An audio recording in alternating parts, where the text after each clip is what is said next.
All righty. So let's go ahead and jump in. First off, want to say thank you to everybody for taking the time in order to join us today.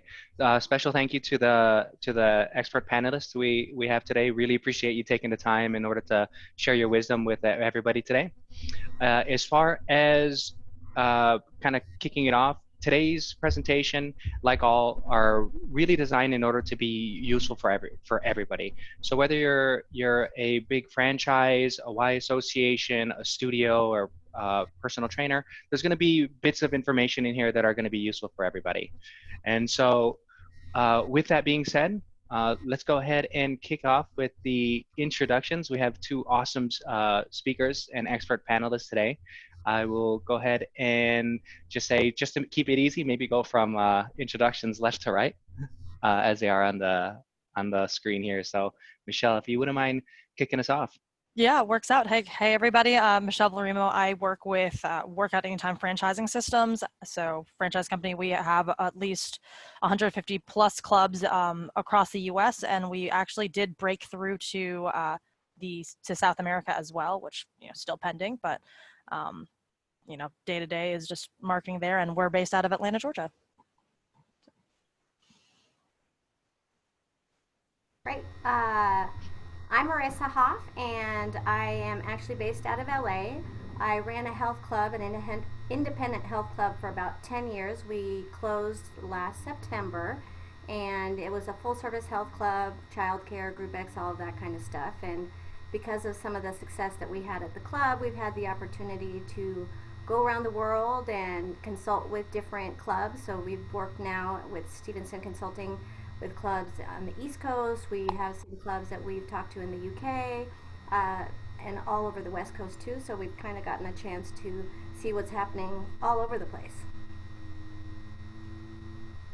Gotcha. So I'm Derek. I'm the director of corporate wellness at Virtuagym. So I'm really working with our corporate fitness provider partners as well as directly with corporations. What I'll be doing on today's call is I'll be the person who's kind of watching the chats, looking at the questions, answering them, bringing up to the expert panelists, Michelle and Marissa, as deemed appropriate. So I'll be sure to look at your chats. Please do put your commentaries, your questions in there, and I'll bring them up to the panelists. Awesome. And my name is Kalen Pino. I'm the head of the U.S. market here for Virtuagym. Today, I am going to be the moderator, setting the stage for our two awesome speakers today. So thank you, Michelle and Marissa, for joining us again. A little bit of housekeeping before we jump into the program. There's a couple of different ways that you're able to interact with us. So the first one is going to be through the Q&A section of the system. So if you can see it on your end, you should see a little button. It's got these two little, what looks like little chat bubbles that allow you to go ahead and do a Q&A. So use that so that this way Derek can look and see which questions we can incorporate throughout the presentation. Feel free to ask them throughout. You don't have to wait until the end. We'll try and bring them into the discussion where it's appropriate. The other way that you're able to go ahead and interact as well is going to be through the chat functionality. So the chat functionality is where Derek sent out that first message. So if you go ahead and chat as well within there, make sure to turn your chat to all panelists and all attendees. This way, we can have a conversation with everybody, share some of the tips and best practices that we're using in our organizations, and have it as an open discussion. And then the other way is going to be through polls. And what the poll is we're going to send one out here in just a second. It's a question that'll be sent over from our side that will be asked to everybody, and then we'll be able to see the results of how everyone's responding, and we can take those things and incorporate it into the discussion as well. So without further ado, let's go ahead and take a look at the agenda for today. So today, really excited. Obviously, we're going to be spending our time focusing on reopening. Additionally, Michelle has been kind enough to also share the framework of the approach that they're using at Workout Anytime. So we'll spend a little bit of time going through their reopening plan and some of the lessons and approach that they had. And finally, opening up to an expert panel discussion on how to build a recession-proof business. Awesome. So as we know, the U.S. is reopening. The world is reopening. It's a little bit different state to state.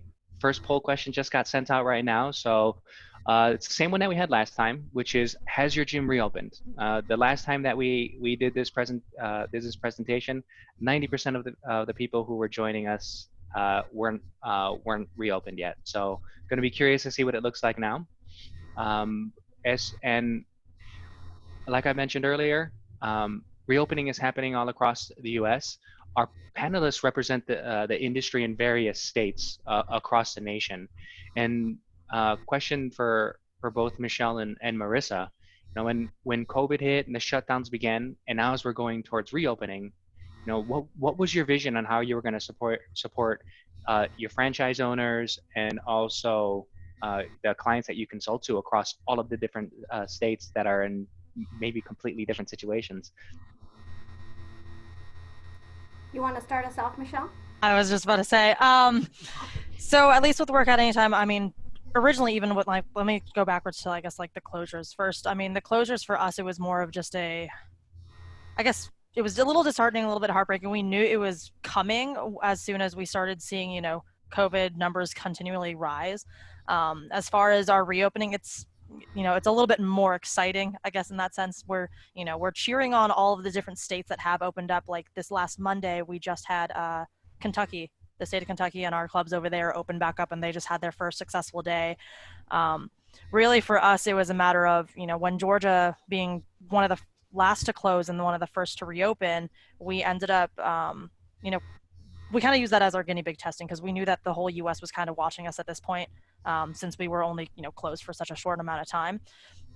So during that short period of time, the whole team, marketing side, operations, and support center itself, we all kind of came together and we were like, all right, so what were the XYZ needs, that each club is going to need in each different region? We had to keep in mind some of the state mandates. Every single state mandate was going to be different. Some owners wanted to come out of the bag reopening, with 24/7 hours. Other ones were starting to do maybe limited staffed hours and only during that time period. Other ones, would either allow people, members to, kind of walk in and, or other ones had, set appointment times. So we were a little bit scattered across the board, but we knew that that was going to be the case. So we had to kind of come together and think, okay, let's have, these 4 separate strategies within one big strategy of our reopening plan, so we could cater to all the different needs of, the different wants. I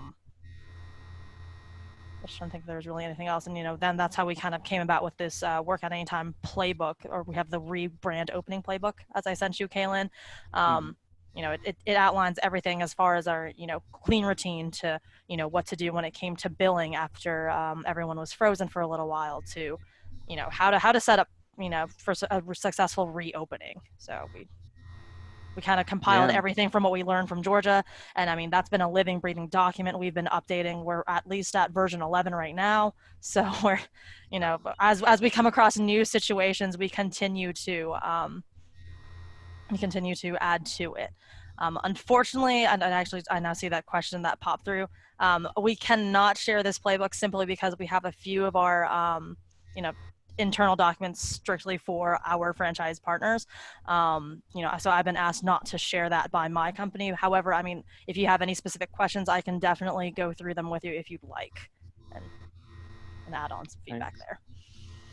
Yeah, and just kind of summarizing that in my own words, like it sounds like the approach was to really take a look at what was happening nationally, put together four strategies that can pertain to each individual's certain circumstances, and then roll that up into one larger one as well.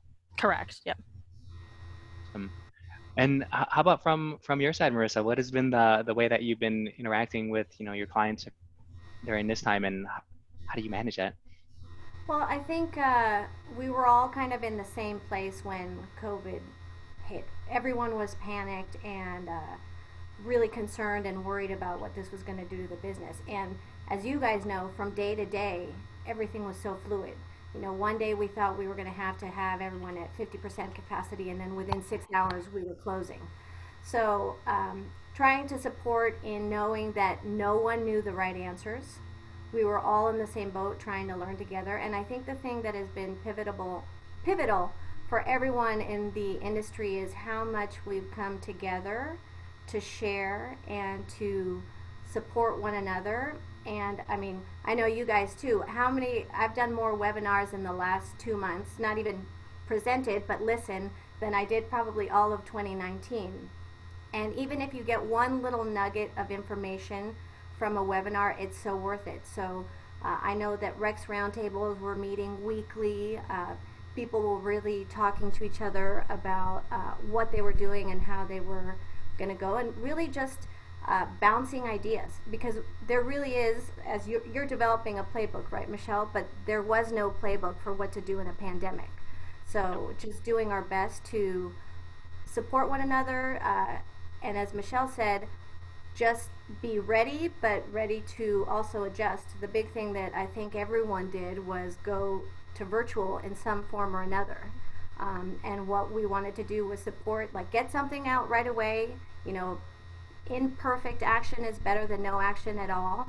And then through the phases, we started to calm down a little bit and look at what the possibilities were with virtual, and how, you know, most club owners that we know are going to continue and expand it and make it even more professional and more available. So it's been a quick adjustment, but it's a really cool opportunity.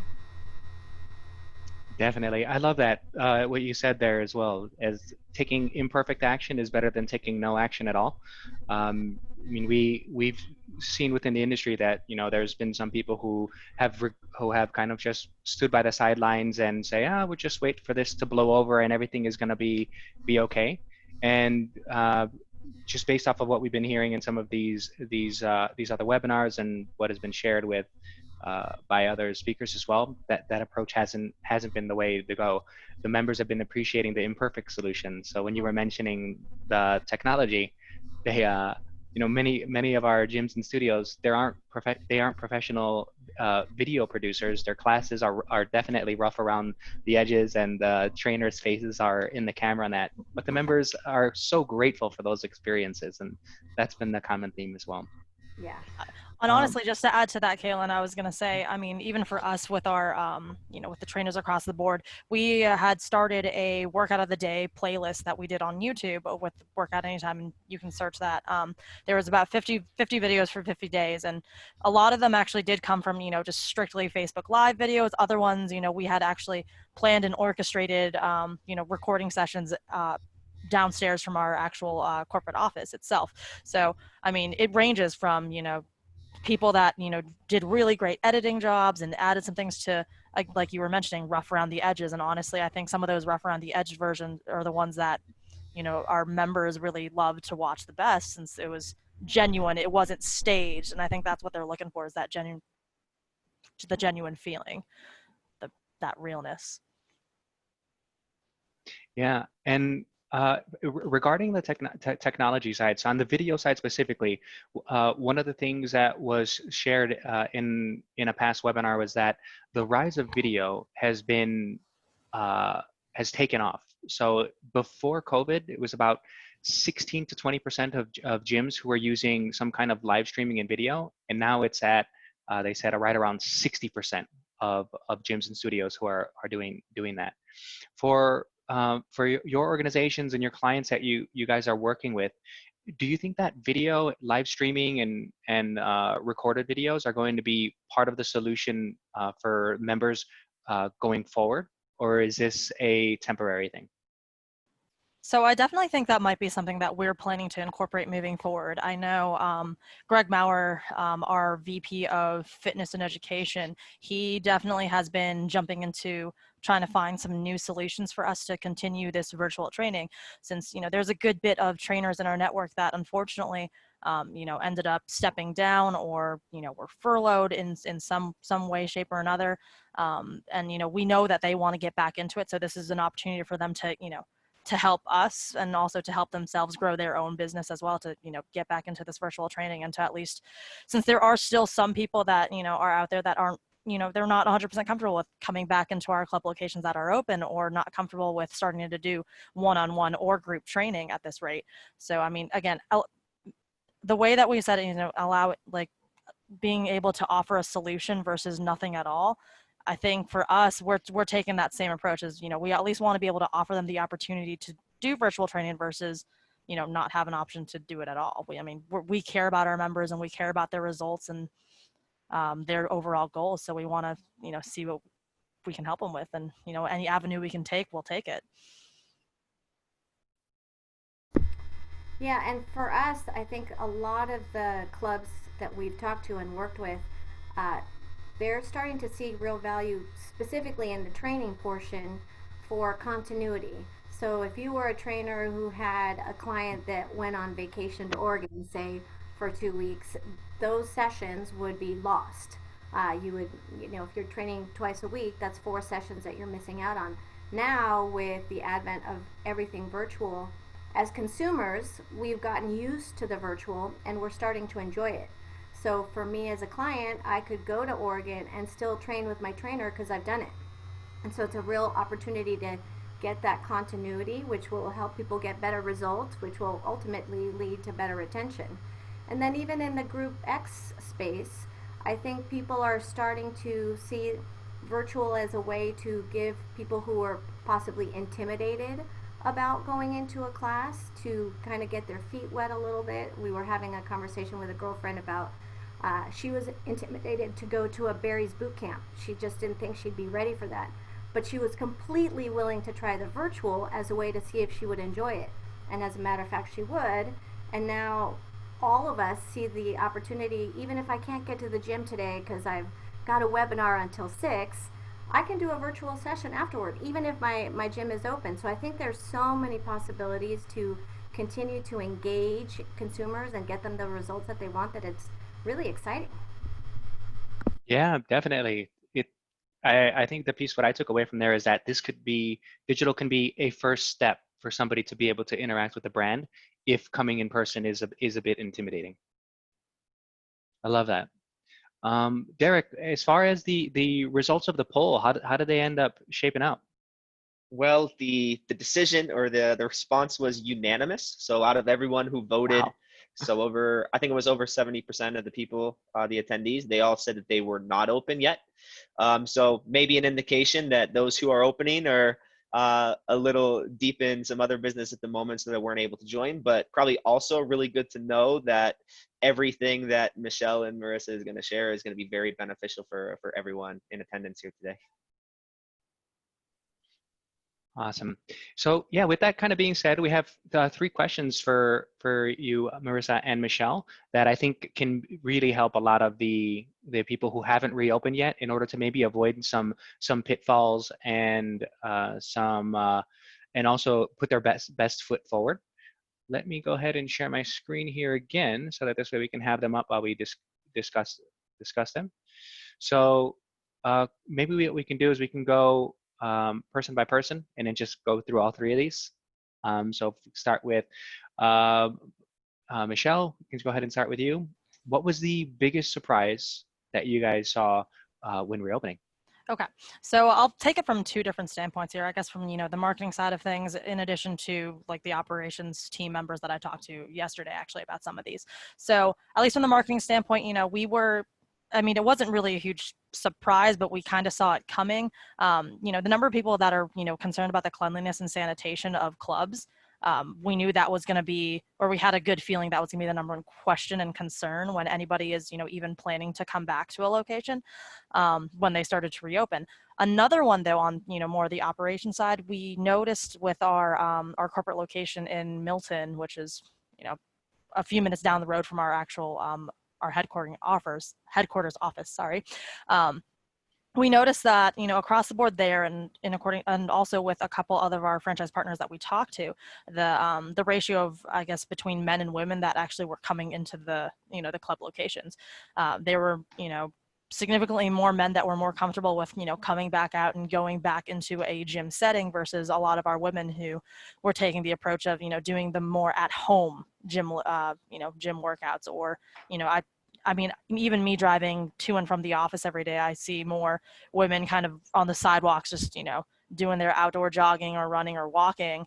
And then, whenever I'm over at the Milton location, that's where I'm starting to see more of at least that particular location, I see more of my like men in their 40s, at least, middle-aged kind of age range, working out alongside me kind of thing. So that was our, I guess, our big shocker that we kind of saw. We were at one point expecting more millennials, since I'll admit other millennials in my age group tend to be a little bit more fearless. That's kind of how we've described it in our office, a little bit more fearless, and they're more okay with, I guess either following protocol and then just going back out there, because, we're probably going stir crazy right now. I mean, especially for those that are in states that are still under some sort of shelter in place, I can only imagine how they are feeling right now. But, even so, when I mentioned earlier that one of our club locations, some of them were doing scheduled appointments. What we've come to find, though, since we actually are doing it by appointment only at our Milton location, is that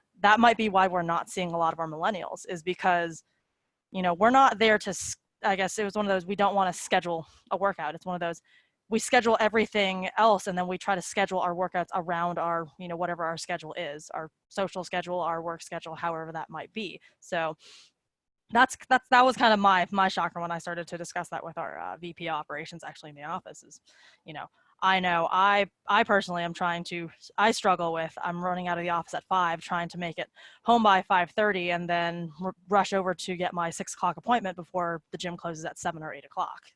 So that's where, again, I understand, I guess, that surprise there. Am I going through all 3 questions, Kaylin, or? Yeah. Okay. Yeah. The other question then was, what to avoid when reopening? So what potholes can we help somebody avoid? Okay. I guess in regards to that whole cleanliness thing, a lot of, the new rules and protocols, whatever your state or even, down to county or city mandates, you want to be mindful of those and, kind of be prepared for that. The biggest thing that we saw is that we wanted to, we know that our members are going to want to see some sort of change.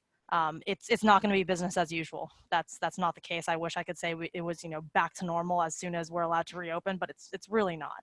So we're kind of adapting to what this, new normal or, I guess new standard moving forward is going to be like. So, we have to be flexible and, to be able to cater to the comfort of our members. We want to make sure that they're staying safe. We also want to make sure that, we're giving them all the, cleaning options that we can. On the more marketing side of things, though, at the same time too, we want to set the tone correctly. I guess for us, since we did close, like I said, we were one of the last to close in Georgia and then one of the first to reopen. It's not like we want to jump into, again, business as usual, or even with, I see some really interesting memes across Reddit, Facebook, all of my other social platforms. We don't want to, push that humor just yet, because we know, especially when someone starts to reopen, it's go time, it's serious time. Here is what our XYZ plan is, and you want to hammer that in, and you want to be able to get your members also to, assist you with that, especially for those clubs that aren't open 24/7, or the ones that are actually, and let's say they're not staffed for 24/7. If you are going to be open 24/7, you want to have your members be mindful for their fellow peers that are also in in the gym with them. Sanitize, clean after yourself. So we want to hold them responsible for some of those clean routines as well. And then we come in during staffed hours and do the full sanitation, things of that nature. So at the same time too, we want to set that tone of empathy. We're here for you, we care, we're stronger together are some of the ones that we've been using in our campaigns as of recent. We're back and cleaner than ever kind of deal. We're just there because we know for the mental health and even physical health of everybody, we want to be there to support you during this this crazy time. So that's kind of what we've started to avoid, just nitpicking at jokes or, following those meme trains, any of that. We want to set a professional enough tone, but at the same time still allow our owners to, add their flair, that empathy, that, really show that we care, since we are, all of our locations are independently owned and operated. So we want them to voice that, the owners are actually in there, they care, they want you to come back and, get back on track. Yeah, and then the last one was, what's your number one tip for those people who haven't reopened yet? Prepare.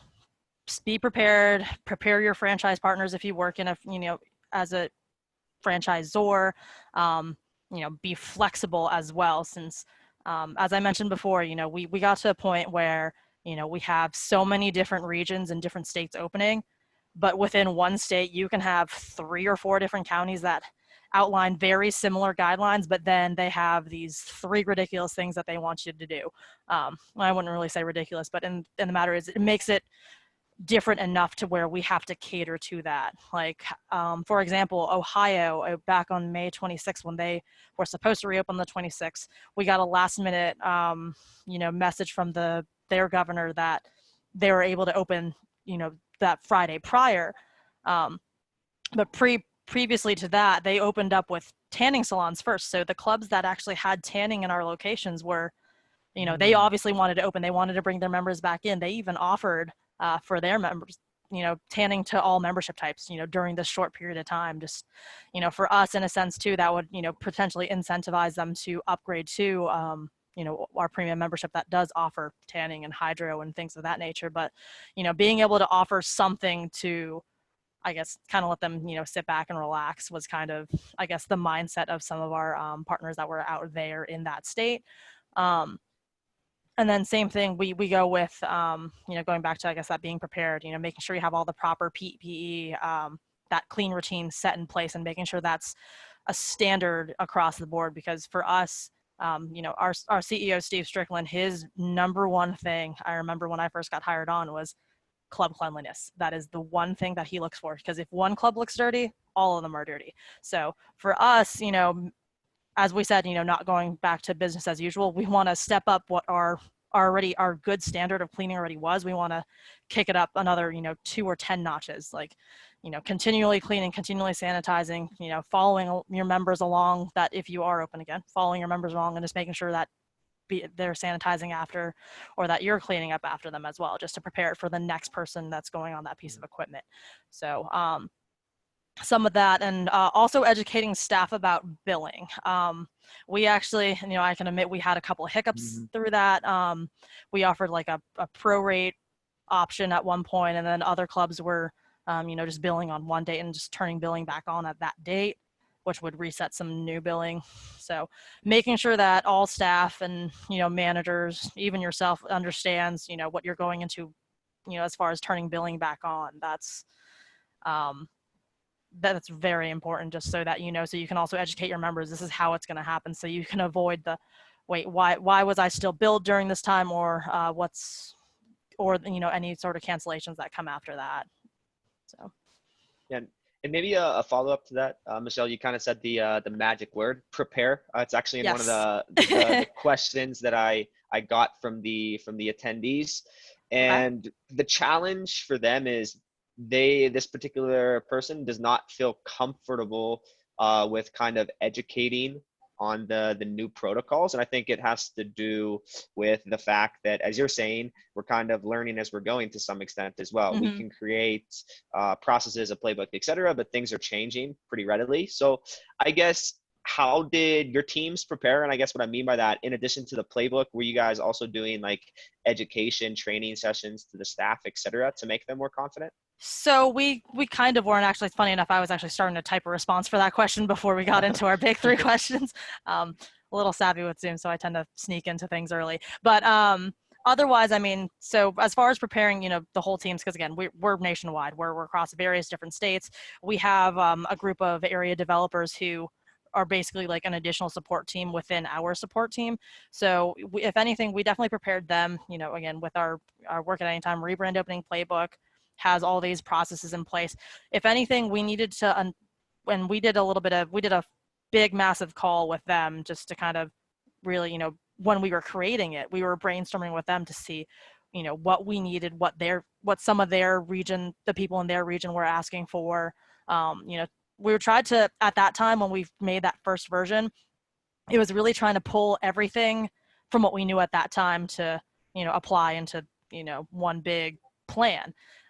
In the end, though, and like I said, that document is going to forever be a living and breathing document. We've found things that did work, we found things that didn't work, we found more things that we actually needed to add on to as far as support materials and other education.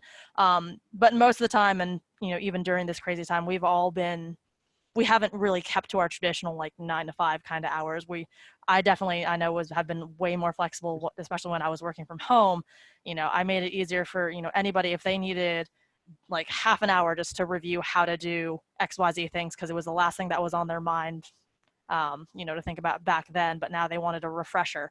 Like for me, I take over some of our shared marketing platforms. So I do a lot of email campaigns and text blast campaigns and digital signage when they're for in club when they're reopening. So even doing like quick little refreshers on that, with the new materials that we provided, how to load them in, how to, set them up automatically, all that. I mean, a lot of us, including myself, took out extra time specifically just to go do like quick little one-on-one sessions with our franchise partners, just to make sure that they were feeling comfortable about it. So I know not only I've been flooded with phone calls, but I know my team members have been nonstop on the phones as well, just trying to make sure that everyone is good to go process wise, and any concerns or questions are answered as well. And if Derek, if you don't mind, I could just jump on that Please. specific question. For those of you who don't have franchise support, because there are some people that are doing all the research on their own, that are trying to figure out what the opening protocols are. Michelle did talk about preparing. You're going to your CDC guidelines to have an idea. If you're going online, you'll have some sort of ideas about the difference between cleaning and disinfecting and sanitizing. So if you're not getting stuff from corporate, you're going to start putting together a list of processes. And most of us have been to the supermarket, so we know kind of what it's going to look like. We can start to plan that. I would make a Word document that's going to outline different areas in regarding to cleaning and in regarding to social distancing. And there's lots of resources out there for you to download professionally printed things, or have, use Canva. It's free and they have a lot of templates for that. Once you have a basic outline, and I know it's going to be fluid, it's going to depend on whether your staff is furloughed. So if your staff is furloughed, then you're going to have a really tight timeline. For the staff that isn't furloughed, you can start to communicate with them, whether it's Zoom calls, the document, whatever. But once you have the staff that is in place, that is not furloughed, I would do this in a variety of ways, like Michelle said. So you're going to do a Zoom call where you explain to them exactly what the processes are going to be. You're also going to have a document, because some people are really bad on Zoom and they're also checking their Facebook at the same time, and they're distracted by their dog, whatever. So you're going to put that in writing so that they can read that separately. And then you may have to create a video that you're going to share with your team that shows what's going to happen at the club. And then you're going to bring them in and you're going to have them go through pretending like, okay, class is over, we need to sanitize all the stations, and you're going to walk them through. What's it going to look like when people walk to the door? If you're taking people's temperatures, where is that going to be? You're going to practice, whether that's the day before. If you can afford, I would bring people in 3 to 4 days before, and I would do that policy enforcement role play over and over and over again. So I'd be like, okay, Kaylin, there's a member over there and he didn't spray. What are you going to say? And I think Chris might have talked about this last week, how you role play. Kaylin and I are going to practice, and then Kaylin is going to practice with Derek, and you think about all the scenarios. What are you going to do when people are policing other members? Because you don't want that to happen. It's your job to take responsibility as the staff. What are you going to do when people don't bring in a mask? So think about all the scenarios that might come in, and you practice. Excellent. Yeah, great additions there. I noticed that there's more people who also have joined the webinar as well. So what I'm going to do is I'm just going to go ahead and share my screen again, which is the speaker's screen, so that this way the people who have just joined know who you guys are and the answers as you guys are going through. Additionally, then, as I'm going to go ahead and just go through the same exact questions with you, Marissa, on this one. So let me pause the screen and then get the first question, which is biggest surprise that you've heard from your clients that when reopening. Okay, and then real quick, someone asked about taking temperatures. I'd say 90% of the clubs that I'm working with are not taking member temperatures. They are taking employee temperatures, but not member temperatures. So they didn't want to deal with the logistics of all that, and I get that. As far as biggest surprise when reopening, a couple things. One is that people were really excited to be there. There's a lot of anxiety that builds up for those of us that are managers and club owners. This is probably the worst time in our careers as far as stress and all the work that we've been doing. Once you open, from most people that I've talked to, it's like, this is so much better than what I thought it was going to be, especially those of us who have been waiting and waiting and waiting and are still not open. And I think the people who come are super excited and grateful and appreciative to be there. Those are the people who don't care what you're wiping stuff down with because they wanted to be in the gym. You know, people had their doors, people lined up at the doors waiting to get in. They were so excited. There were a lot of surprises in regard to sales. So clubs were doing a great job of member sales, better than they were a year ago. So a couple things to that point. One is, if you do have a sales team, if they're not furloughed, they should be following up with their prospects and setting appointments for when you think you might open. So someone asked a question about the Ys in California. We don't know yet. It depends on what county you're in. LA has said that probably by 4th of July, but it's going to depend. And the Y is corporate, so they're going to make that decision as a corporation. And a lot of the members that were coming into, or prospects that were coming in to buy memberships, were either the club down the street, I don't trust them anymore, or they might have closed, sadly. But the clubs that are doing a great job of communicating their practices, the things that they were doing to get ready, inspired confidence in people, which made them want to buy memberships. And then one thing that I've heard from a lot of clubs is not to be offering guest memberships, not to be offering trial memberships. And of course, there's lots of people who have different opinions on this, but they wanted to save the room for the members. So people, knowing that they couldn't get a trial, ended up purchasing memberships, whereas before they would have tried it out. Obviously there's different approaches and people have different ways of dealing with that. And to answer another question, the majority of the clubs that I work with did not discount or do any sort of promotion to come back. Their message to the community was, we want to take care of our members. We want to make sure that we take care of their health. We want to make sure that they get back on track. And that's what's most important. And I think that's a real valuable message in general, as far as the marketing piece. And I know that's Michelle's specialty. But I think those were two big surprises as far as what's happening. And then number 2 was tips on reopening. So a couple things would be to make sure that you have probably more staff than you normally would, to make sure that people are adhering to what has to happen. Everyone on the team, regardless of whether you're housekeeping, group X, or training, everyone is cleaning. And that visual, that perception of having a bunch of people cleaning is great. But the physical distancing, and I kind of alluded to this last week when I made the comments, is something that you have to remind your staff over and over again. The club that I go to in California did a little pop-up thing this last week, and it was social distance and it was outside. But it's really hard for people not to want to hug other people or give them high fives, and you have to train your staff that they, even though they want to say hello or fist bump or whatever, you can't do that. Because the other tip on reopening is that regardless of what your guidelines are, people are looking, even if they're not members, at what the club is doing. So an example that I shared before the call started was, we had a friend that had a club in Florida, and they showed a video of people walking in the door. It didn't appear that they were social distanced in the video. They were, but it didn't look like that. And there were some staff members that weren't wearing masks. And that got a lot of negative feedback. So even if your county or jurisdiction isn't requiring that for staff, I think perception-wise, it might be wise to have them do that, at least initially. And then the other thing for reopening is I would have one person on the phones all the time. That's all their job, because people are going to be calling to see if you're open.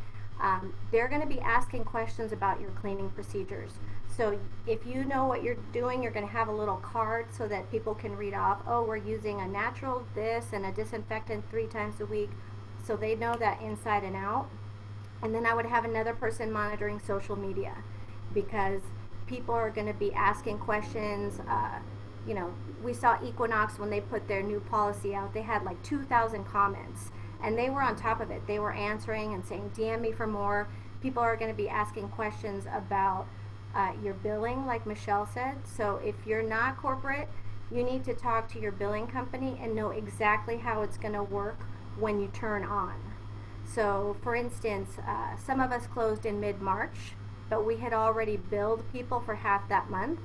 A lot of clubs are not going to bill, let's say they open mid-June, they're not going to bill when they open. They're going to use those 2 weeks that they didn't get to do before and then start billing all on July 1. But it's very clear in their communications to members what that's going to look like and how it's going to work. And you have to know what it's going to look like and how it's going to work. So make sure you talk to your software provider to have a real clear understanding of that. And then the last thing was number one tip or something like that. As I mentioned earlier, I think it's overtrain your staff. Practice a lot what you're going to say and how they're going to say it. Nobody likes to be the bad guy and tell people they're doing things wrong. We've seen videos of people confronting supermarket attendants because they're not wearing their mask.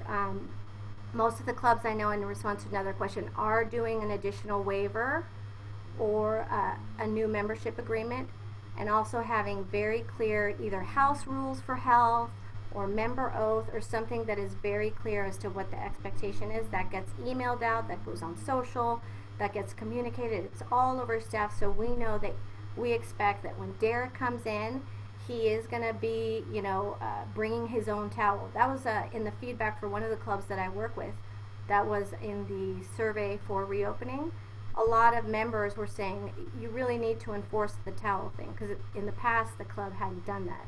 So you just got to make sure that everyone's on the same page and you don't deviate. Making exceptions is going to be a real problem, and I've heard that from lots of owners. You stick to what you've decided, unless you know you're getting terrible feedback or you're doing something wrong, but stick with what you've decided and know the why. Why do I have to bring a towel? Because it's going to keep other members safe. Why can't I use these mini bands? Because it's hard for us to clean them in an efficient way. So it's always the why behind what your decision is. Yep, I'm going to jump on with that, Marissa. The over communication of a lot of that information is huge. You know, and to jump back to that question on the, you know, the release coming back into the gym, we didn't actually provide like a physical signing release to our clubs. What we did is we provided a bunch of signage. So we had like a before you enter sign, like here's an overview of what's going to happen. You know, for the clubs that were mandated to or were required to actually take temporal you have the temporal thermometers for temperature checks, you know, that was number one there. It's like, you are going to be screened for this.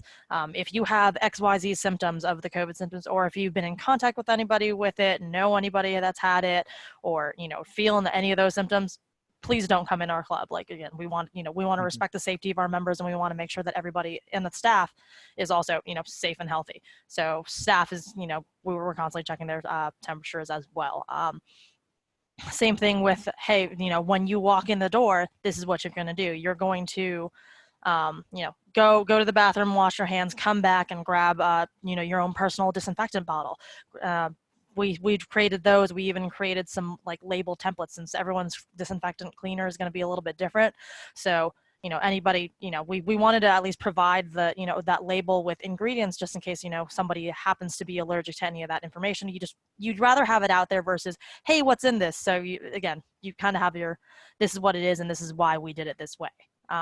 So we provided those labels with, you know, with all that information, and then you walk in, and basically, you know, do your workout. People are cleaning up. And when you leave, you bring back that, like, that disinfectant bottle, your personal bottle, you bring that back, put it on a separate table away from, you know, the clean ones, so that it can be disinfected after you leave.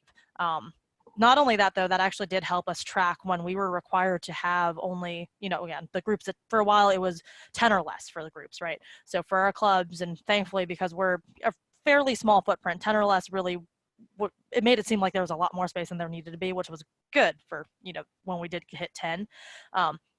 So when we had those separate cleaning bottles for everybody, it was actually a really good way to track how many people were actually in the club, because you could keep track instead of having to, you know, do a head count and look around the club and see, okay, is, you know, who's in the bathroom, who's not. You can say, oh, I have three sanitation bottles left. That means there are definitely 7 that are out on the, you know, out in the floor being used, or hopefully being used at least.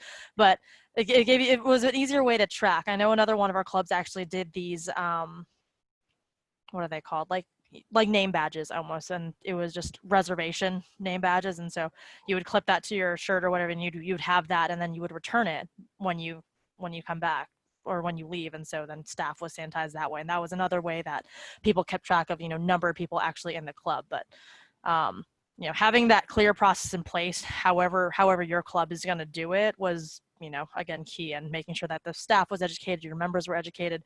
We emailed about whenever we changed staff hours, if anyone was extending their hours, here's what our phase 1 protocol plans are, and we would send that same email probably about 3 times before a reopening, or we would drill it in. I know for when we did Memorial Day new hours, we had an email go out every day for our members, at least, just to say, hey, just as a reminder, these are what the hours are. Don't start coming in early yet. The new hours will start on Memorial Day, or something like that. So we, again, over communication is better than no communication at all, because sometimes, especially with emails, at least I've noticed with Outlook, with Gmail, things go into that other folder, spam, junk, promotions, whatever. So it tends to recategorize itself. So sometimes some people don't see it in their main primary inbox. So again, over communication versus little to no communication would be the way to go when it comes to that. Different ways, right? So like Michelle said, you're sending out your MailChimp or your Constant Contact, but you're also putting it on your social media platforms. And for really important things, like we're opening tomorrow, hours are 9 to 5, I would do a text blast, so that you've hit them. And of course, no matter how much you over communicate, people are going to show up at the wrong time and like, I didn't know. And you're like, I only sent like 7 pieces of communication. Oh, the frustration of marketing every day.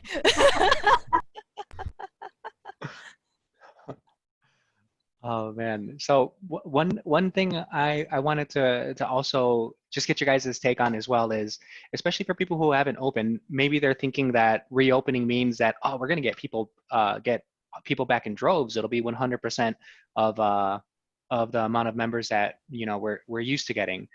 Has that been the case across the clubs that you guys have been working with? I wouldn't say we were back at 100% yet. I mean, we definitely, especially with, the social posts, when we were telling people that we were reopening, we even set up some countdowns, like 3 days to reopening, stuff like that. And so something to, get the members excited, but we knew we were not going to be back at 100%. Like for a good while, and, I keep using the Milton location as a reference, since I happen to go there a lot. For them, I mean, the first couple weeks we probably had, 9, 10 capacities. So we did schedules on the hour, every hour, during the staffed hours. And, we actually got, pretty good attendance. And, we almost hit max capacity pretty much every hour, just because of that excitement of we were back open and people just really wanted to get back in. But then once, we did also notice once more businesses started to reopen back up, when people were starting to go back to work, the numbers definitely decreased a little bit. Simply because I guess at that point it's like, well, especially, and I'll use myself as an example, I work, let's say 9 to 5. I no longer have the flexibility to go in at 3 o'clock like I used to, when I know it wouldn't be as busy. Now I have to schedule around going to 6, where it some days it's a little bit more crowded, but other days it's, as of recent, it's died down again. So it's kind of been across the board for our locations, and I guess it really does depend on region in that case. But we, if anything more, we've noticed that our, at least, and I'll pull in the app thing, app downloads for that. We've been advertising a lot of our virtual training via the Work at Anytime app that we have. So more people have been starting to download that and start using, the resources that we have there. We loaded in our workouts of the day, our the workout kiosk that we have that has 4 different options of workouts that people can do virtually at any time. So once we started pulling in some of those solutions, we knew that there was still going to be a fall off, because again, there were still definitely some groups of people that aren't 100% confident to go back into a club yet. I have several friends of mine that also lift with me that are like, we're happy that you're back at the gym, but we're just not ready to join you again. I'm like, take it at your own pace. That's how it's going to be. It's your own comfort level.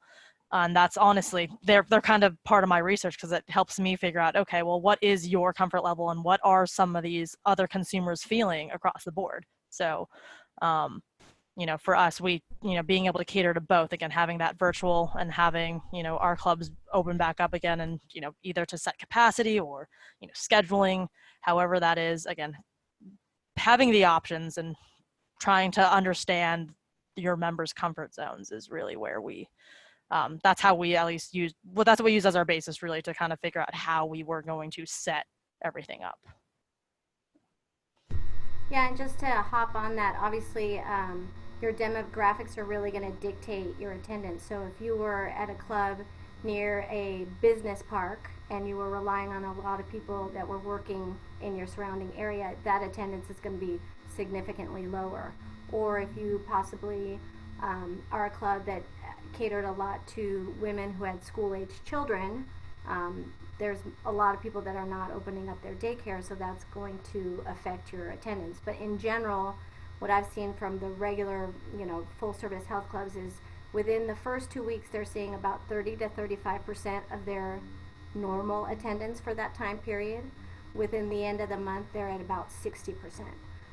So planning-wise, most people financially are saying that, you know, maybe within 3 months they'd be at 80%, and that's forecasting. And then not until the beginning of 2021 really being back to where they should have been at the same time Wow. period, if that makes sense. Yeah, and you guys are kind of already hitting where I was going with that question as well. And in your answer, Michelle, to the question number one, which was about what were some of the surprises, you mentioned that you saw that they were coming back in groups a bit differently. Males were coming in more, and females were not coming in. And you alluded that you guys are running two strategies simultaneously for engaging with members. One where this is what we're doing to work with them in person, and having another one where if you're not comfortable coming in yet, here's the options and resources that we have for you. And Marissa, I think you mentioned that you're seeing similar things for the operators that you're working with as well. Oh yeah, definitely. You know, long-term virtual plan. You know, and part of, you know, the people that are there initially, like Michelle alluded to, you got to get them engaged. You know, you don't want them to be like January where they're excited at the beginning and then they fall off. So what are you doing to encourage them to keep coming? Whether you're running challenges, if you have My Zone, or if you're doing a check-in challenge, whatever it is, to just have people keep going, keep going, and keep going. Because we don't want it to be like January where everyone's excited at the beginning and then like fall off. So what are you going to do to continue to engage them? And then, you know, with the people virtually too, offerings are going to change up a little bit. Maybe you'll be able to do some live and some not live. So that's important as well. Awesome, great. And we did have another piece that we had prepared, but I didn't want to jump into that because we were just getting so much information from, you know, the tips and tricks that you guys are sharing for reopening. So yeah, we won't touch on the pieces as far as the recession-proof business for right now. But what we'll do instead is just open it up to questions from the audience as well, so that this way we can also answer those and do that for the next 15 minutes. So if anybody has a question and you'd like to go ahead and have that answered, you can either go ahead and type that in the question and answer section. But there's also another option that you have. If you're comfortable jumping on and talking, you have the ability in order to go ahead and raise your hand on here. So it's a little option that you have, looks like just like a little hand on there. So if you click on that, we can go ahead and enable your microphone so that this way you can ask your question to the panelists that we have. And while we're waiting for that, we can go ahead and address one of the questions that came through. This one here comes from Anna Thorne. How are you addressing the use of masks while working out, especially those that are running or using the elliptical high intensity workouts? So I'll take this one really quick. There were a couple of states I know, especially the Tennessee region. I think it was more in our Knoxville, Nashville market where they really were hounding on I guess that they were mandating the use of these masks. And, I was tracking the social pages of all things of, one of our locations. I was actually just scrolling through the Work at Anytime Halls page just to kind of see what they've been doing, since I've seen their owner has popped on social and has started doing his little campaign of masked gym selfies. They even got to a point where they were even collecting everyone's mask selfies and compiling them on their page, just kind of like, show us your cool mask kind of thing. As far as, the actual working out portion of it, that's, I personally haven't actually done it to say it, what it could cause, or, any side effects in addition. I mean, I know I saw the original complaints when they started mandating the use of masks, like, well, how are people going to run in it? That could, the mask barrier can cause additional CO2 that could, potentially be harmful. I mean, we had to take it state by state mandate. And so we allowed, like I said, for Tennessee, so far, we haven't heard any additional, I guess, kickback from it. They actually, if anything, the owners over there are kind of praising the use of masks. And again, they're turning it into we're taking a fun approach on it. Like, okay, we know why we're obviously wearing these masks, but at the same time, let's make it fun. Let's show us your gym selfie. Let's do, this is, our halls members grinding out with a mask. This is just another day in the life of Work at Anytime Halls. So in that case, I mean, really for us, we're just saying, we're taking that slight fun approach, or at least we're allowing our owners to take that fun approach to it.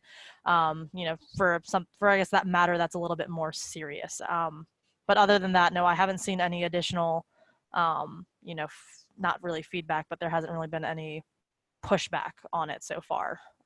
I've only just really seen the positive on it, on using them. I mean, specifically, I think most of the club owners that I know, obviously state guidelines, that's the number one thing. So you're going to have to do that. But most people agree that for me to be running on a treadmill with a mask is probably not a good idea. And you've probably seen this, Michelle, in your clubs. A majority of the people that are coming into the clubs want to do the weights. Most of the people can figure out how to do cardio on their own. So all that distancing and the turning off every other treadmill is really not an issue for the most people. And if it's not mandated by your county, most club owners I know are not mandating that members wear masks for cardio especially. And same thing when you're planning out your group exercise schedule. There are some people who think maybe you start with the lower intensity classes because that doesn't have as much heavy breathing. We all saw that thing out of Korea where a ton of people got infected from doing a HIIT class or whatever. One thing to note is I don't remember which club it was, where the Group X instructor was wearing a mask, and I would imagine that'd be really uncomfortable, by the way. I flew yesterday and I had to wear a mask for 5 hours and it was awful. So I know it's not fun for the people that I know that are on staff. They're like, it's really hard to get used to, but our doctors, our nurses, our grocery store workers are all doing it. We can do it as well to protect our members. But in this instance, the Group X instructor took off her mask for some part of the class, and a member took a picture of that and posted it on social media. Like, these people aren't wearing masks.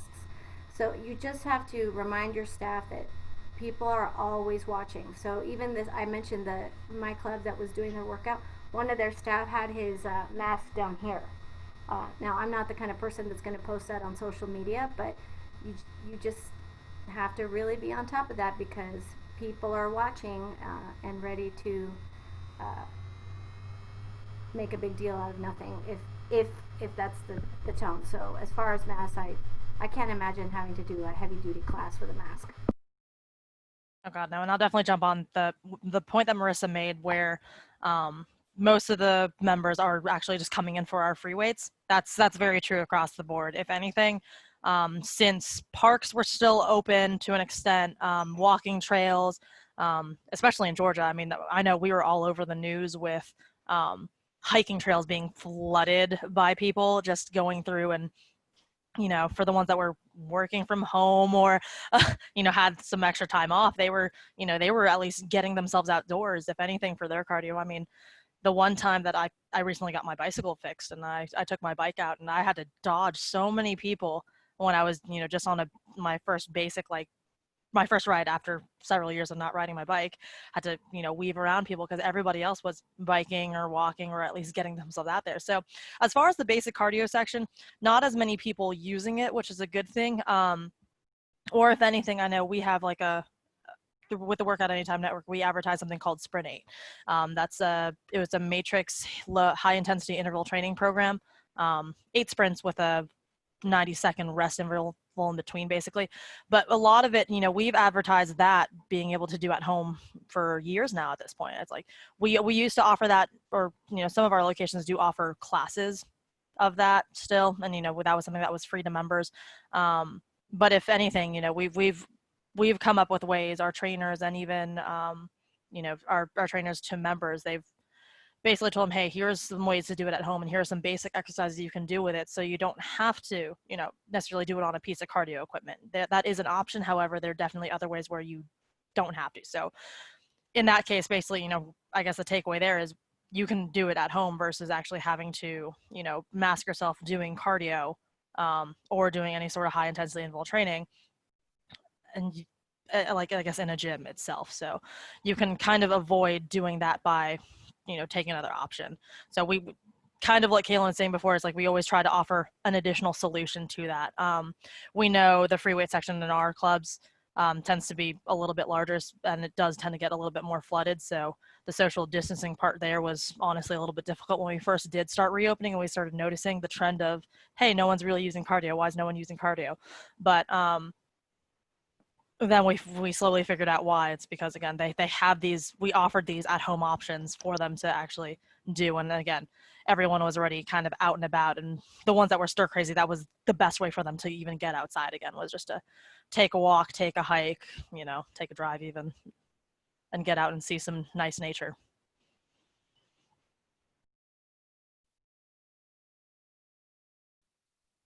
Awesome. Looks like, I was going to say, Ken, it looks like the attendees are a bit shy. Don't be shy if you want to raise your hand virtually to ask either Michelle or Marissa, or even Kaylin or myself a question. Maybe just in the meantime, just based off of that, Michelle and Marissa, because you're telling a very similar story as to what not only you've seen as professionals for consulting and working for the company, but also as end users as well, as clients, as members, etc. So have you seen that basically reopening layouts have been more designed towards the weight? So maybe even making the floor for the free weights a bit bigger, maybe condensing some of the space for cardio? I definitely have seen that. I know when we're such a small footprint where it's a little bit hard. So, I mean, typically in all of our locations, when build out originally began, we have, I think it was like 10 treadmills, 5 ellipticals, and 5 bikes. So at least 20 pieces of cardio equipment is standard across the board for all of our locations. But if anything, again, that's kind of been sectioned off. As far as, when the cleaning and sanitation was actually going on, that was the opportunity where a lot of our club owners started to rearrange everything to be able to create more space for a lot of those free weight equipments, or even the actual, weight sections and stuff. They, sectioned it off to make it a little bit more efficient, because at the time, again, to cater to having everybody in there, and when we were to a different normal at that point, the layout was perfect for that. But now some people are kind of reconfiguring a little bit and trying to make more space, so that more of those the more of the pieces of equipment that have the weights to them or free weight areas are a little bit freed up. So most of the clubs also do have a group training area, like that has been officially opened up to all of our members as well. So if you have like separate free weights over there, some of them have moved additional free weights or kettlebells, something in that area, so that people can also have more space to continue to do more free weight options, body weight options, again, versus having to be stuck in cardio or crammed into one little area. So Yeah, and people have gotten really creative. Like Michelle said, your group exercise, some states aren't allowing that to happen. So group exercise is being redesigned, so there's benches in there with access to little dumbbell trees. I've seen some clubs get really creative and use their outdoor spaces. So, I mentioned as a consumer, my club used the parking lot on the side of the building, and each parking space was a station. and we were supposed to bring our own mats, and they had dumbbells that you use for the whole time. A club I know in Greensboro, North Carolina, they're using their lawn. You know, it depends on your setup. Not all of us have the luxury of having outdoor. There's a guy, Oxygen Fitness, I think, in Florida, that was saying they converted this whole outdoor area to 2,000 feet of additional space that they were able to do for social distancing. So being creative is something that is going to help you in that regard. Yep, and to kind of piggyback off that too, the state of Virginia, actually, of all of our states where we have clubs, they mandate, or not mandated, they're I guess it was phase 1, they allowed for some outdoor fitness activities. So some of our club members or some of our club owners got really creative and started moving some of those, at least some pieces of equipment that were easy to move. They moved them out into the their sidewalk, I guess, where they actually have space in the front of their storefront.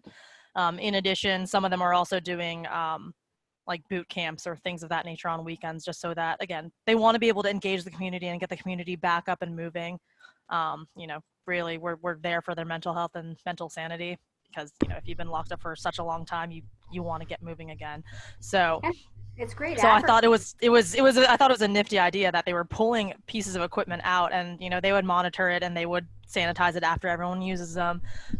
So I'm still tracking that on their social right now, and I hate to say it, like, makes me giggle inside, but it kind of does, because it's like, hey, you found a way around it just a little bit, and, you know, that's creative, and I love that creativity.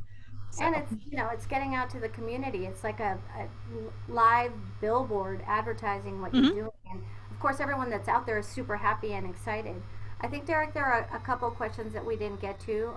One was about the release and people's how they went about it.